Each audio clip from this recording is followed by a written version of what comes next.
Good afternoon. Welcome back Lakshmi NEET Institute.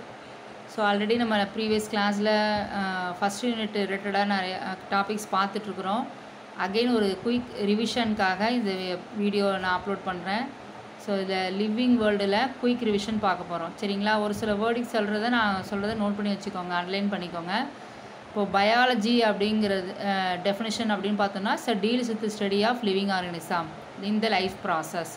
அது biology அப்படிங்கிறத உயிரியல் அப்படிங்கிறது எதை பற்றி படிக்கிறதுனா உயிரினங்களுடைய ஒட்டுமொத்த வாழ்க்கை சுழற்சி முறையை பற்றி படிக்கிறத பயாலஜி அப்படிங்கிற பிரிவில் சொல்லுவோம். சரி, இதை டேர்ம் பண்ணவங்க யார்? பயாலஜி அப்படிங்கிறத ஃபஸ்ட்டு இன்ட்ரடியூஸ் பண்ணவங்க யார் அப்படின்னா ட்ரெவாரன்ஸ் அப்படிங்கிறவர், ஜிஆர் ட்ரெவாரன்ஸ். அண்டு இன்னொரு சயின்டிஸ்ட்டு ஜீன் பாப்டைஸ் டி லமார்க் அப்படிங்கிறவங்க நமக்கு இன்ட்ரடியூஸ் பண்ணியிருக்காங்க. இந்த வேர்டை நோட் பண்ணிக்கோங்க. நமக்கு எதாவது சயின்டிஸ்டோட நேம்ஸ் அதில் கேட்கலாம். சரிங்களா? அடுத்தது இப்போ லிவிங் வேர்ல்டு தான் டாபிக் இல்லைங்களா? ஸோ லிவிங் அப்படிங்கிறது காமனாக human, animals and animals, plants எல்லாமே சேர்ந்து தான் அதோடைய கேரக்டர்ஸை ஜென்ரலாக தான் நம்ம இதில் கொடுத்துருப்பாங்க. சரிங்களா? ஸோ அப்படி பார்க்கும்போது இதில் எது இம்பார்ட்டன்ட் கேரக்டர் அப்படின்னா இது எல்லாமே என்சிஆர்டி பேஸ்டு தான். growth, reproduction, metabolism, cellular organization, consciousness, then okay, இதுதான் முக்கியமான கேரக்டர்ஸ். அதாவது ஒரு உயிரினம்னா இதெல்லாம் இருக்கணும், கட்டாயம் இதெல்லாம் இருக்கணும். growth அப்படிங்கும்போது கொஞ்சம் டிஃபரன்ஸ் இருக்கும், பிளான்ட்டுக்கும் அனிமல்ஸுக்கும் டிஃபரன்ஸ் இருக்கும். ஸோ தனிப்பட்ட முறையில் பார்த்தீங்கன்னா நம்பர் ஆஃப் இண்டிவிஜுவல், அதோட வெயிட்டு, அந்த ஆர்கனிசத்தோட வெயிட்டை பொறுத்து, செல்லோட சைஸ் பொறுத்து எல்லாமே மாறும். Some are the multicellular organism. ஓகேங்களா? மோஸ்ட்லி எல்லாமே லிவிங் ஆர்கனிசம்னாலே செல்ஸ் தான். அதில் சிலது யூனிசெல்லார், சில மல்டி செல்லார் இருக்கும். சரிங்களா? அப்புறம் டிவிஷன் எடுக்க பார்த்தீங்கன்னா செல் டிவிஷன் மூலமாக அது ஃபர்தராக க்ரோத்தை இம்ப்ளிமெண்ட் பண்ணும். தென் ரீப்ரொடக்ஷன் பார்த்திங்கன்னா ஒரு ஆர்கனிசம் அடுத்த ஒரு ஆர்கனிசத்தை உருவாக்கணும் அப்படின்னா without reproduction there is no life in earth of living organism. ரீப்ரொடக்ஷனுங்கிற ஒரு நிகழ்ச்சி மட்டும் இல்லைன்னா எந்த ஒரு உயிரினமும் ஒரு உயிரினம் உருவாகாது. So process of producing offspring, possessing future. ஆஃப்ஸ்ப்ரிங்ஸ்னால் என்னென்னா அடுத்த ஒரு இளம் தலைமுறையினர் அப்படின்னு சொல்லுவோம். ஸோ பேரண்ட்ஸ் கிட்டே இருந்து ஒரு இளம் தலைமுறையினர் உருவாகுது. அப்போ எந்த முறை அப்படின்னு பார்த்தா இந்த இனப்பெருக்கம் அப்படிங்கிற மூலமாக தான் அது சாத்தியமாகும். அது நடக்கக்கூடியது பார்த்திங்கன்னா செக்ஷுவல் அண்ட் ஏசெக்ஷுவல்னு சொல்லுவோம். இப்போ செக்ஷுவல்னு பார்த்திங்கன்னா பாலினப்பெருக்கம், பாலிலா இனப்பெருக்கம் அப்படிங்கிற 2 முறையில் நடக்கும். ஸோ நம்ம லோயர் ஆர்கனிசம், அதாவது கீழ்நிலை உயிரினங்கள்லாம் பார்த்திங்கன்னா இந்த 2 மெத்தடு காமனாகவே இருக்கும். ஸோ வளர்ச்சி அடையடைய பார்த்திங்கன்னா அடுத்தடுத்த லெவலுக்கு டைப்ஸ் மட்டும் இன்க்ரீஸ் ஆகும். சரிங்களா? இது ஜென்ரல். தென் மெட்டபாலிசம் பார்த்திங்கன்னா போத் கன்ஸ்ட்ரக்டிவ் ரியாக்ஷன், அதாவது ஒரு உயிரினத்தினுடைய கட்டமைப்பு வளர்ச்சியாக வேதியியல் சார்ந்ததாகவும் இருக்கும், உடலமைப்பு உயிரியல் சார்ந்த உள்ளமைப்புலேயும் இருக்கும். அனபாலிசம் அண்டு கேட்டபாலிசம் அப்படின்னு சொல்லுவோம். வளர்ச்சிதை மாற்றம், அது சிதை மாற்றம் அப்படின்னு சொல்லுவாங்க. இது தொடர்ச்சியாக 2மே மாறி மாறி நடந்துகிட்டு இருக்கும். தட் மெட்டபாலிசம் அப்படின்னு சொல்லுவோம். இதுவும் கண்டிப்பாக இருக்கணும். இந்த கேரக்டர்ஸ் கண்டிப்பாக இந்த growth, reproduction, metabolism and cellular organisation, consciousness, இது முழுமையாக இருந்தால் தான் அது உயிரினம் அப்படிங்கிற ஒரு லிஸ்ட்டில் நம்ம சொல்ல முடியும். சரிங்களா? செல்லுலார் ஆர்கனைசேஷன் பார்த்திங்கன்னா building block of all living. ஒரு உயிரினத்தினுடைய கட்டமைப்பை ஒருங்கமைப்பு எதுனா நம்மளுடைய பாடியில் இருக்கக்கூடிய செல்ஸ் தான். அது பிளான்ட்டாக இருக்கட்டும், அனிமலாக இருக்கட்டும், ஹியூமனாக இருக்கட்டும், கட்டமைப்பு வளர்ச்சி அப்படிங்கிறது எது? செல் தான். சரிங்களா? இந்த ஆர்கனிசம் நம்ம கோடிக்கணக்கான செல்களால் ஆனது தான் நம்ம உயிரினங்கள் எல்லாமே. ஸோ இந்த ஆர்கனிசம் அப்படி வரக்கூடிய உயிரினங்கள் ஒரு செல்லால் ஆனதாகவும் இருக்கலாம், பல செல்லால் ஆனதாகவும் இருக்கலாம். தென் கான்சியஸ்னஸ் அப்படின்னு பார்க்கும்போது ஒரு உயிரினம் தன்னை சூழ்ந்திருக்கக்கூடிய சுற்றுச்சூழலை சார்ந்திருக்கக்கூடிய என்விரான்மெண்ட் சரௌண்டிங் இருக்கக்கூடியதை ரெஸ்பாண்ட் பண்ணி அதை உள்ள தூண்டுதலை ஏற்படுத்தி அதில் வளரக்கூடியதாக இருக்கணும். அது ஃபிசிக்கல் ஸ்டேஞ்சஸாகவும் இருக்கலாம், இல்லை வேதியியல் பண்புகள் அடிப்படையில், உயிரியல் பண்புகள் அடிப்படையில் இருக்கலாம். ஸோ அதான் கான்சியஸ்னஸ் அப்படின்னு சொல்லுவோம். இப்போ இதுதான் ஒரு லிவிங் கேரக்டருடைய பேசிக் நேச்சர். சரிங்களா? அடுத்து பார்த்திங்கன்னா diversity of the living world, biodiversity அப்படின்னு சொல்லுவோம். So bio means living. So the number of and types organism present, அதாவது நமக்கு எண்ணிலடங்கா உயிரினங்கள் வெவ்வேறு வகையான உயிரினங்கள் நம்மளோட பூமியில் உயிர் வாழினங்கள் இருக்குது. ஸோ அதை வந்து ஒவ்வொரு லெவலாக நம்ம பிரிச்சிருப்போம் சரிங்களா. அதுக்கு வந்து பார்த்திங்கன்னா இப்போ பிளான்ட்டாக இருந்தால் பிளான்ட் கிளாஸிஃபிகேஷன் கிங்டம் இருக்கும், அனிமல்னால் அனிமல் கிங்டம்னு பிரிச்சிருப்போம். ஸோ இந்த மாதிரி ஒவ்வொன்றையும் தனிப்பட்ட முறையில் டிஸ்கிரைப் பண்ணுறது பயோடைவர்சிட்டின்னு சொல்லலாம். Large number of organism are still no unknown. ஒரு சிலது எந்த கேட்டகரியில் இருக்குன்னே தெரியாத ஒரு சில இதுவும் இருக்குது சரிங்களா. அதை கிளாஸிஃபை பண்ணி நம்ம சொல்கிறது பயோடைவர்சிட்டின்னு சொல்லுவோம் சரிங்களா. அடுத்தது நெக்ஸ்ட்டு பார்த்தீங்கன்னா இதில் வேறு முக்கியமான கேரக்டர் எதை பற்றி சொல்லுவான்னா ஐடென்டிஃபிகேஷன். அதாவது எனக்கு ஒரு ஆர்கனிசம் பார்த்தா அதை எனக்கு கண்டுபிடிக்க தெரியணும், அதுக்குன்னு ஒரு சில வரையறைகள் இருக்குது, கோட்பாடுகள் இருக்குது சரிங்களா. அதை அடையாளப்படுத்த தெரியணும், பேர் என்னன்னு சொல்ல தெரியணும், வகைப்படுத்த தெரியணும். இது கண்டிப்பாக ஒரு உயிரினத்துக்கு முக்கியமான பண்பு. அப்போ ஐடென்டிஃபிகேஷன், நாமன்கிளேச்சர், கிளாஸிஃபிகேஷன் இதுதான் வந்து பார்த்திங்கன்னா முக்கியமான கேரக்டர்ஸு ஒரு உயிரினத்தை அடையாளம் கண்டுபிடிக்கிறதுக்கு. ஸோ பயோடைவர்சிட்டிலையும் இது முக்கியமான கேரக்டர் தான். ஸோ எர்த்தை present organism on the earth. Then identification. இப்போ நான் தனிப்பட்ட முறையில் செப்பரேட்டாக சொன்னால் ஐடென்டிஃபிகேஷன் பார்க்கும்போது correct name and place of organism. இந்த ஆர்கனிசம் நான் பார்த்தா அது இதோட பேர் இதுதான், அதோட இந்த நேம் தான் அது இந்த இடத்துல தான் இருக்குது அப்படிங்கிற மாதிரி நம்ம அதோடைய கேரக்டர்ஸ் டீட்டெயில்ஸ் பற்றி சொல்லணும்னா அது ஐடென்டிஃபிகேஷன். அதாவது வேறு என்னெல்லாம் அதை பற்றி சொல்லலாம்னா அது பார்க்குறதுக்கு புறத்தோற்ற அமைப்பில் மார்ஃபலாஜிக்கல் கேரக்டர்ஸ் வந்து எப்படி இருந்துச்சு. இப்போ நான் பிளான்ட்டை எடுத்துக்கிறேன்னு வச்சுக்கோங்களேன். பிளான்ட்டை பார்க்கும்போது ரூட்டு, ஸ்டெம்மு, லீஃபு, ஃப்ளவரு அதுமாரி என்டையர் இதுவும் பற்றி சொல்கிறது. அனாட்டமிக்கல் பார்த்திங்கன்னா அதோடைய உட்புற அமைப்பை பற்றி சொல்கிறது. அதாவது உள்ளே வந்து இன்டர்னல் ஸ்ட்ரக்சர் எடுத்து நம்ம உள்ளமைப்பை நுண்ணோக்கி மூலமாக அதோடைய உள்பகுதியை வெட்டி நுண்ணோக்கி மூலமாக பார்க்கும்போது என்ன மாதிரி அமைப்பெல்லாம் இருக்குது. இது வந்து தாவரங்களுக்கு மட்டும் இல்லை, விலங்குகளுக்கும் உண்டு, நம்மளுக்கும் நம்மளுடைய இன்டர்னல் பாடிஸாக வந்து பார்க்க முடியும் சரிங்களா. ஸோ அதை பற்றி சொல்கிறது தான் பார்த்திங்கன்னா எக்ஸாமைன் த ப்ராப்பர் ஐடென்டிஃபிகேஷன். அதை தான் வந்து அடையாளப்படுத்தி சொல்லுவது அப்படின்னு சொல்லுவது ஐடென்டிஃபிகேஷன். நாமன்கிளேச்சர் அப்படின்னு பார்த்தீங்கன்னா நேம் ஆஃப் லிவிங் ஆர்கனிசம், அதாவது ஒரு உயிரினத்துக்கு பேர் வைக்கிறது. So recognise differentiator from others easily across the world. அப்போ தான் வந்து அதை நேமை சொல்லும்போது இப்போ நம்ம ஒரு இன்டர்நேஷ்னல் லெவல் பிளேஸ்க்கு போகிறோம் அப்படிங்கும்போது அந்த நேமை நம்ம சொன்னோன்னா யாருக்கும் தெரியாது. அப்போ காமனாக ஒரு நேம் இருந்துச்சு, பேரிடுது ஒரு ஆர்கனைசத்துக்கு நேம், காமன் நேம், அது அந்த நேமை சொன்னால் எல்லாருக்கும் தெரியணும் அப்படிங்கிறது தான் நாமன்கிளேச்சர் அப்படின்னு வச்சது. பைனாமியல் நாமன்கிளேச்சர் அப்படின்னு சொன்னாங்க. இது பிளான்ட்டுக்கும் உண்டு, அனிமல்ஸுக்கும் உண்டு சரிங்களா.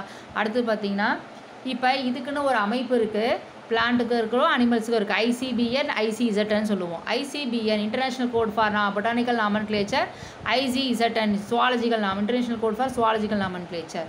ஸோ இதுதான் வந்து பார்த்திங்கன்னா தாவரங்களுக்குன்னு ஒரு அமைப்பு இருக்குது, விலங்குகளுக்கு ஒரு அமைப்பு இருக்குது. இவங்களுடைய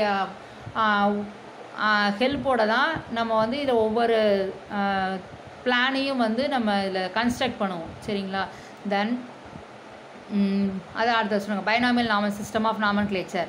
அப்போ இது சொன்னது யார் அப்படின்னா கரோலஸ் லினேஸ். நோட் பண்ணுங்கள் இந்த வேர்டை, கரோலஸ் லினேஸுங்கிறவங்க தான் 1751 ஸ்பீஷீஸ் பிளான்டாரம் அப்படின்னு ஒரு புக்கை பப்ளிஷ் பண்ணுறாங்க. அதில் வந்து 2 வேர்ட்ஸ் வந்து கன்சிஸ்ட் பண்ணியிருக்காரு. ஒன்று ஜெனரிக் நேம், ஒன்று species name, specific epithet. So இதான் பைனாமியல் சிஸ்டம் நாமன்கிளேச்சர் அப்படின்னு சொல்கிறோம் சரிங்களா.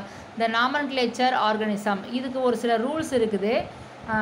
எப்படி என்ன மெயினான பாயிண்ட் அப்படின்னா கண்டிப்பாக பயாலஜி நேம் அப்படின்னா லத்தீன் வேர்டில் தான் இருக்கணும். எழுதும்போது ஸ்லாண்டிக்காக இட்டாலிக்கில் ப்ரெசென்ட் பண்ணியிருக்கணும். So Latin word is very important. அதுக்கப்புறம் நெக்ஸ்ட்டு பார்த்தீங்கன்னா ஹேண்ட் ரிட்டனில் எழுதியிருக்கிறது கண்டிப்பாக கீழே அண்டர்லைன் பண்ணியிருக்கலாம், இல்லைனா பிரிண்டட் வந்து இட்டாலிக்கில் பிரிண்ட்டாக இருக்கணும் சரிங்களா. லத்தீன் ஆரிஜின்லேருந்து வந்தது தான். நமக்கு ஒரு எக்ஸாம்பிள் கொடுத்துருக்காங்க இங்கே. ஜெனரிக் நேம் அப்படின்னு பார்த்தீங்கன்னா இதில் வந்து the first letter generic name specific epithet small letter.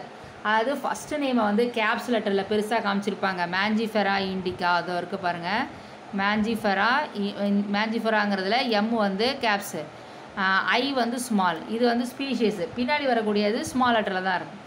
அது பெரிய ஸ்லாண்டிங்காக இருக்கும்போது அது இட்டாலிக்கு லத்தீன் வேர்டு இட்டாலிக்கு அப்படின்னு சொல்லியிருப்போம். ஹேண்ட் ரிட்டன் சொல்லும்போது இட்டாலிக்கு ஸ்லாண்டிங்காக இருக்கும். தென் பின்னாடி சம்டைம் இப்போ நேம் முடிஞ்சதுக்கப்புறம் ஏதாவது ஆத்தர் நேம் யார் கண்டுபிடிச்சாங்க, இப்போ லினேஸ் கண்டுபிடிச்சாங்கன்னா லாஸ்ட்டில் எல்என் அப்படின்னு ஒரு சுருக்கமான வேர்டை வந்து அங்கே பின்னாடி நேம் பண்ணுவோம். ஸோ குறிப்பிட்ட ஒரு ஸ்பெசிஃபிக், அதாவது குறிப்பிட்ட ஒரு பகுதியை மட்டும் ஸ்பெசிஃபிக் பண்ணி சொல்கிறது biological name. So that Mangifera indica Linn. அப்போ லின்னுங்கிறது எதை குறிப்பிடும், லினேஸ் அப்படிங்கிற அவரை சயின்டிஸ்ட்டை குறிப்பிடும். தென் கிளாசிஃபிகேஷன் வகைப்படுத்துறது. நான் இப்போ ஒரு பார்ட்டும் இதில் நான் கிளாஸிஃபை பண்ணுறேன் அப்படின்னா ஒரு பார்ட்டு இப்போ kingdom, class, order, genus, family இப்படி நம்ம படிச்சிருப்போம். ஹைராக்கியல் ஆர்டர்னு சொல்லுவோம். இப்போ இதில் each one category is set to be taxa. ஒன்று ஒரு கிளாஸிஃபிகேஷனோட பேசிக் யூனிட் தான். தென் டாக்ஸானமி அப்படின்னா என்னன்னு பார்ப்போம். It's a branch of science. சயின்ஸில் இது ஒரு தனிப்பட்ட பிரான்ச்சாக வரும். It's deals with the different aspects. அதாவது நம்ம ஃபஸ்ட் என்ன பண்ணிடணும்னா ஐடென்டிஃபிகேஷன் பண்ணிடணும். தென் அதுக்கப்புறம் பார்த்தீங்கன்னா நாமன்க்ளேச்சர், நேம் வைக்கணும். தென் கிளாஸிஃபிகே த ஆர்கானிசம், அது பிளான்ட்டா இல்லை அனிமலா, அதை பொறுத்து நம்ம இங்கே கிளாஸிஃபை பண்ணுறோம். ஸோ இதை வந்து ஃபஸ்ட்டு நமக்கு சொன்னது யார் அப்படின்னா லின்னேயஸ். அவர் தான் வந்து இதை நோட் பண்ணிக்கோங்க. லின்னேயஸ் அப்படிங்கிறவங்க தான் யார்? Father of taxonomy.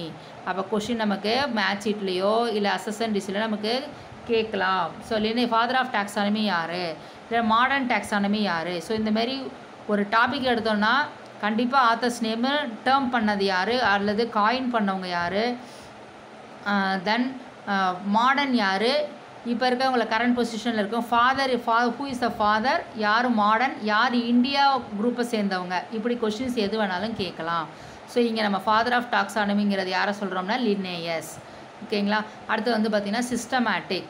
ஸோ ஒரு சிஸ்டம் ஃபார்ம் பண்ணி இந்த மெத்தடில் தான் நம்ம இதை வந்து நேம் பண்ணி அரேஞ்ச் பண்ணணும். ஒரு ஆர்கனிசத்துக்கு ஒரு அரேஞ்ச்மெண்ட் பண்ணி இப்படி தான் அது சீக்வன்ஸ் பண்ணணும்னு சொல்கிறது தான் பார்த்திங்கன்னா சிஸ்டமேட்டிக்னு சொல்லுவோம். Arrangement of organism, evolutionary relationship, அதாவது என்விரான்மெண்ட் சுச்சுவேஷனுக்கு தகுந்த மாதிரியான வடிவமைக்கப்பட்டிருக்கும். தென் இதில் 3 டொமைன்ஸ் இருக்குது. என்ன அப்படின்னு பார்த்தீங்கன்னா இந்த 3 டொமைன்ஸ். இந்த 3 டொமைன்ஸ் வந்து எதை குறிப்பிடுதுன்னா ஆர்கியா, பாக்டீரியா, யூகேரியா. இப்போ ஆர்கியாங்கிறது என்னன்னா ஆர்கியோசோயிக் அப்படி, அதாவது ஃபஸ்ட்டு இருந்தது ஸ்டார்டிங்கில், அதாவது எர்த் ஆர்ஜின், பூமி தோன்றியதிலிருந்து அப்படின்னு சொல்லலாம். அப்போ பூமி தோன்றியதில் முதல்ல வரக்கூடியது ஆர்கியா அப்படின்னு நேம் ஆரம்பிக்கும். இது வந்து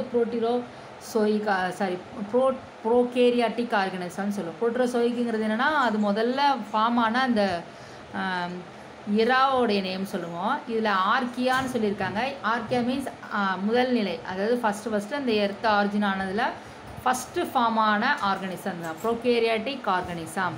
ஸோ இதை மோனோலேயர் கோர் ஆஃப் லிப்பிட்ஸ் இன் செல் அப்படின்னு சொல்லுவோம்.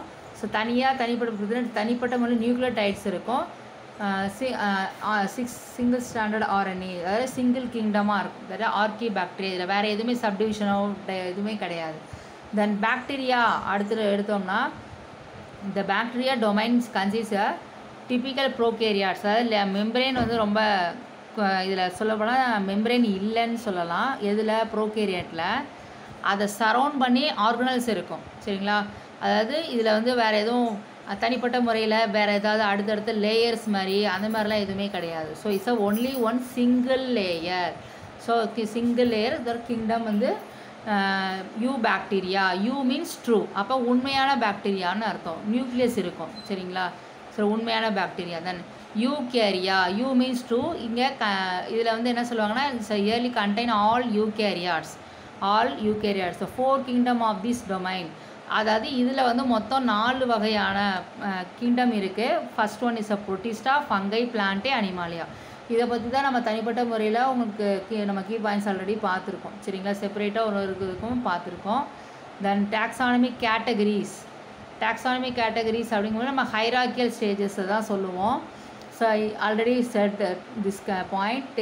Taxonomical hierarchy commonly called taxon. தென் டாக்ஸானமிக் ஹைராக்கி ஃபஸ்ட்டு ப்ரப்போஸ் பண்ணது நோட் பண்ணிக்கோங்க. டாக்ஸானை ஃபஸ்ட்டு வந்து இன்ட்ரடியூஸ் பண்ணது ICBN தான் 1956 பேசிக் யூனிட் ஆஃப் கிளாஸிஃபிகேஷன் சொல்கிறோம். தென் ஹைராக்கியை ஃபஸ்ட்டு ப்ரப்போஸ் பண்ணது யாருன்னா லின்னேயஸ். அதனால் இதை நம்ம என்ன சொல்கிறோன்னா லின்னேயஸ் ஹைராக்கி அப்படின்னு சொல்கிறோம். சரிங்களா.